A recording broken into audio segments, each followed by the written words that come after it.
Well, welcome back to VG Emporium. I hope you had a fun time with Donatello. Hope he didn't get a little too sappy on you. He sometimes does that, but he's a romantic. So what are you gonna do? And speaking of romantic, I'm happy to report that my wife and I's Valentine oceanside vacation was a very fun time.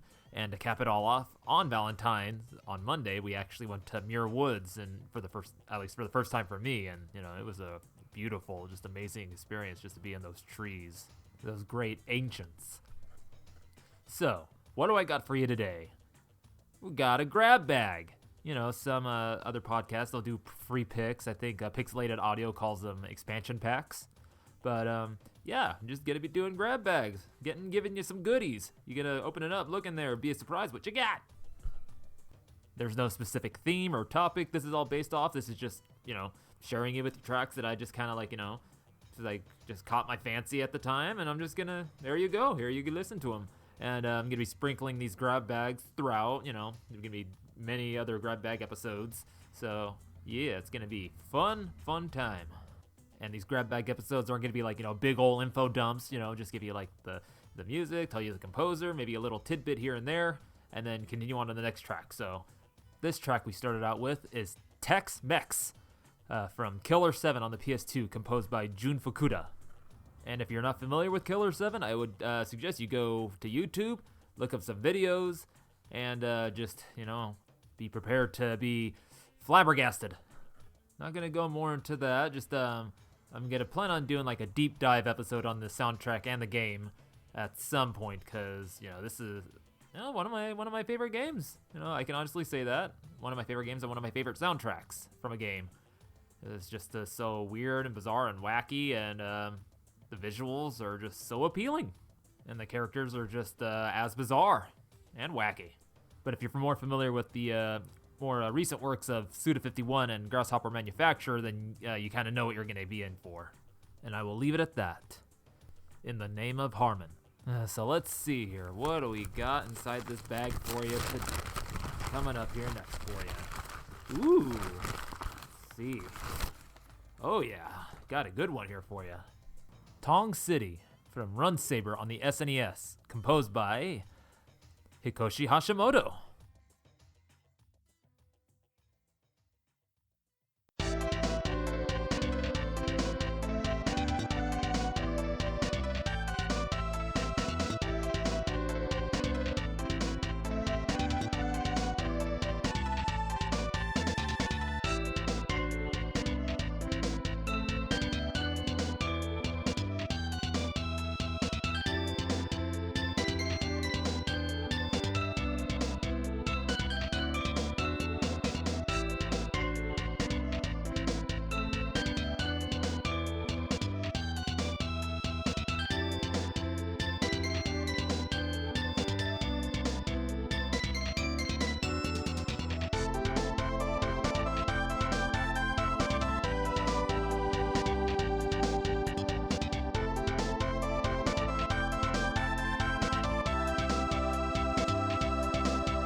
That was Tong City from Run Saber on the SNES, composed by Hikoshi Hashimoto.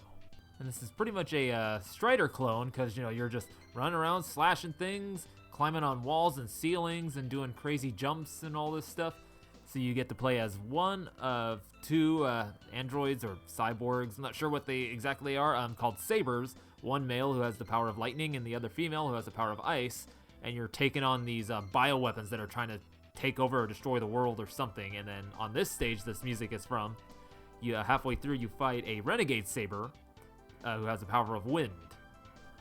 And I'll say this, the stage layouts and the way how they look, and also like the monsters and everything that are in the game are just like look really good.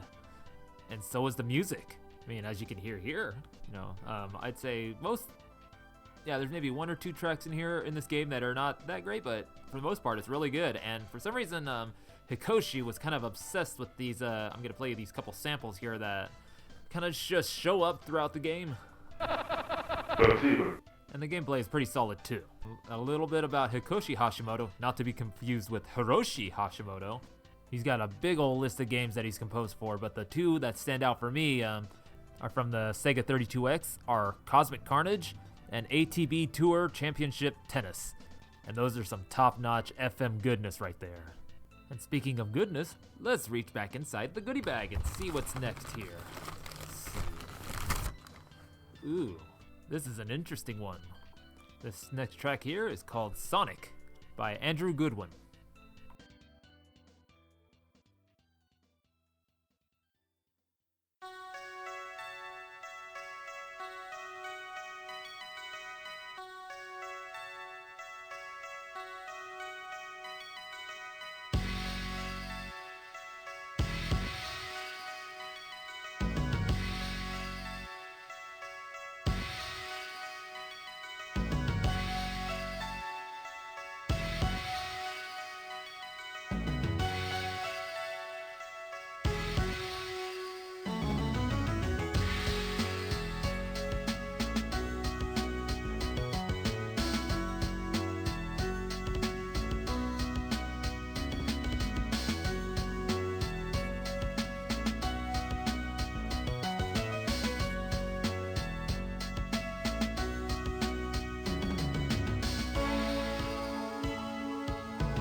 This one has always been an enjoyable listen. This has been Sonic, an original composition by Andrew Goodwin from 1995. And before you say it, no, it's not that wretched rodent, as AOSTH Robotnik was so fond of saying. Look him up, you're gonna have a good laugh. But yeah, I came across this song way back in the day when Dogpile was still a relevant search engine, and it had a feature on it where you could look for music, like search for music from sites. So like you would just plug in, say, for example, I was looking for Sonic music, and it came up with all the different like MP3s and waves or other kind of audio files that were on different sites. And this one came up, and I clicked on it, and I was like, ooh, what is this? I like this. This sounds so good. But alas, I don't have any information on Andrew Goodwin at all. I've tried looking him up again, and I can't find the site that I found this on or anything.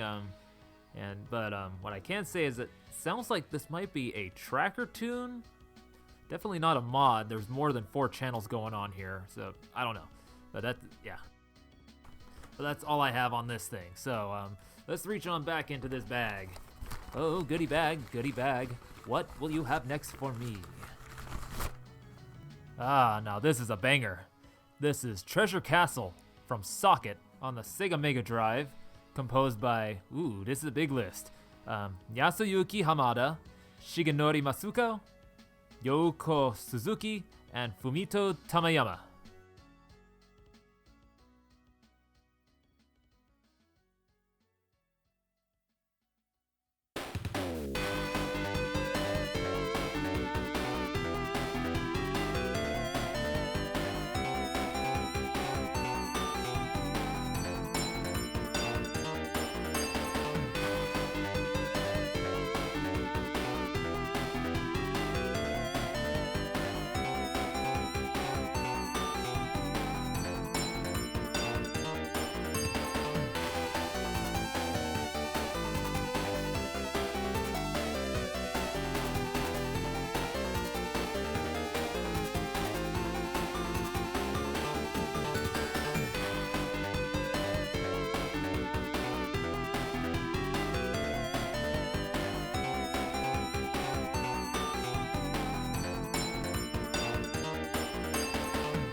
That jolly bounce fest of a tune was Treasure Castle from Socket, aka Time Dominator, on the Sega Mega Drive, composed by Yasuyuki Hamada, Shigenori Masuko, Youko Suzuki, and Fumito Tamayama. And yeah, I really like this track. That bass is just really happy and bouncy all over the place. All the patches are really nice and beefy and clean. I mean, listen to that horn, that brass patch right there. Oh yeah, just really, really good stuff. This kind of came out like, around the same time as, Shinobi 3 came out, and just after Streets of Rage 2, and, before Sonic and 3 and Knuckles and Streets of Rage 3, so it's just like, the Sega Mega Drive sound hardware just being pushed further and further into like these really just good soundtracks. Now, what little I know of this game is that I believe you play as like some kind of android duck with a plug for a tail that travels through time, through stages which are very much like Sonic. Gameplay is very much like Sonic's, but it has like 3 stage sets, like a speed stage, labyrinth stage, and collects like adventure stage, whatever. This is a very strange game, and I just want to know who came up with the goofy ass idea to make it a duck with a plug tail, literally a plug coming out of its butt, with a striped hat, striped shirt, shoes very much like Sonic's, and shorts. He's got some serious tude going on there. I mean, if you look at if you look up Socket Time Dominator and look at that face is just screaming, I got tude, and I gotta go fast, get electricity, and stop Time Dominator. He's just so goofy looking. But enough about plug-in ducks. Let's get on with our bag here. Let's see. Getting down to the bottom here. This here's some dancy Game Boy goodness. This is the menu music for the Game Boy memory cart. The composer is as of yet unknown.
Hope you enjoyed that menu music from the Game Boy Memory Cart with the composer unknown.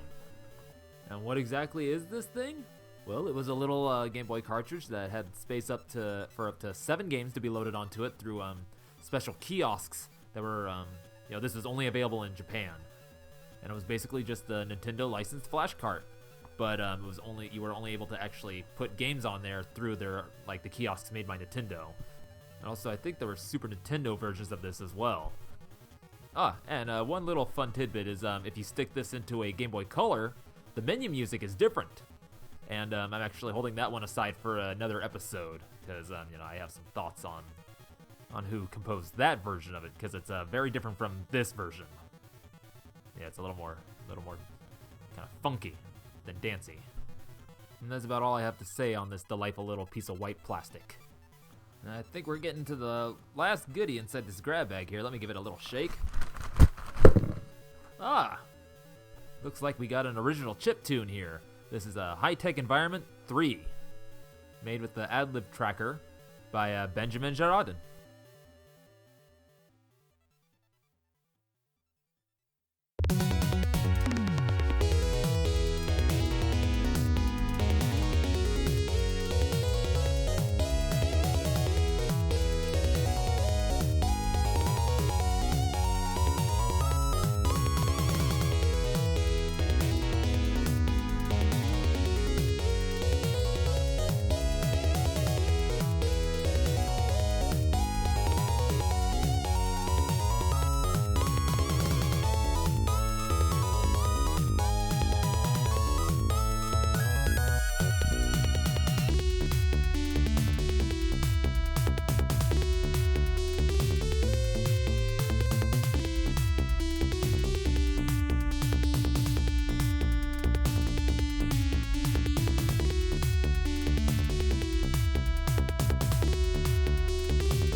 That awesome little tune was High-Tech Environment 3 by Benjamin Gerardin. And it is an original chip tune made in and is a demo song for Adlib Tracker 2. And I am going to let myself do a nerd info dump here. So, as Samuel L. once famously said in Jurassic Park, hold on to your butts. So, as the name would suggest, this is a tracker that emulates the Adlib sound card, or more specifically, the Yamaha YM3812 sound chip. And is also referred to as the OPL2. And so what it is, it's a 2-op FM sound chip, meaning that it has one carrier and one modulator, but that doesn't stop it from creating like these big awesome sounds that you can hear in this track. And it also has some features that the OPN family of the FM sound chips would have before operators, and that is its ability to change the waveforms that are being modulated. So as where most frequency modulation is done with sine waves, it can actually change those sines. So it could be, a regular sine, go up and down and then back up, or it can be up and down and then stop and then be silenced, or go up and down then immediately back up and down without the negative space. And then it can be half sine, so like it'll be go up and then stop, silence, and then up, and then making it a pseudo sawtooth. Kind of wonky to describe without a visualization, but do what I can do. And then another cool thing is that it has 2 modes on it. So one is it has a 9-channel mode to where it's just 9 channels of making sound. But then the second mode is that it only gives you 6 channels of sound, but then gives you 5 channels of preset percussion sounds that are made with the the chip. But those percussion sounds are not as beefy as they could be as you make your own drum patches, as you can tell as Benjamin is doing with this track. And now it is time to release the holding of your butts and tell you what little I do know of Benjamin here. And that is that he is a demo scener, mostly uses Adlib. I found some of his stuff on a site called scenestream.net, but that's as much as I can find of his stuff. But like if you download Adlib Tracker Tool, you'll be able to find. I think he's done like 4 demos for it too, which I think is a couple of them on this site as well. But that's all I got on Benjamin. And unfortunately, that's all I have left for you today as well. And I hope you enjoyed this shorter, less info dumpy style of episode. And I definitely know I'll be doing more of these as I go on, because I kind of enjoyed this, just being able to share just some random tracks with you that that I've enjoyed through the years, or that kind of like caught my ear recently. Who knows? Little surprises all the time. And speaking of surprises, I'm going to be guesting on Rhythm and Pixels with Robin Purnell next week. It's going to get crazy. It's going to be wacky. Madness will abound. So I'm really looking forward to that. And as far as what will be coming up next on here on BG Emporium, I'm debating whether if I'll do something in the same topic that I'll be doing with Robin Purnell, or if something else that I've been kind of working on the last few weeks. We'll see how my mood strikes me at the time. And I'd like to thank you for once more joining me here on BG Emporium. I've been your host, Rage Cage. You can find me on all the social medias, RAYJKAYJ. Usually posting original chip tunes I make, or making a fool of myself beatboxing. And then you'll also find me kind of hanging around the XVGM and Rhythm and Pixels Discord servers as well. Kind of popping in every once in a while. You can also find BG Emporium on said social medias, as well as on your favorite podcatcher. So be it Spotify, Apple, Google. Stitcher's been kind of funky, so I don't know about that, but you can check it out and see if it's on there. Once more, thank you for coming to shop at BG Emporium, and, hope to see you next time. Though I can't actually see you. Probably should use a better turn of phrase. Oh well.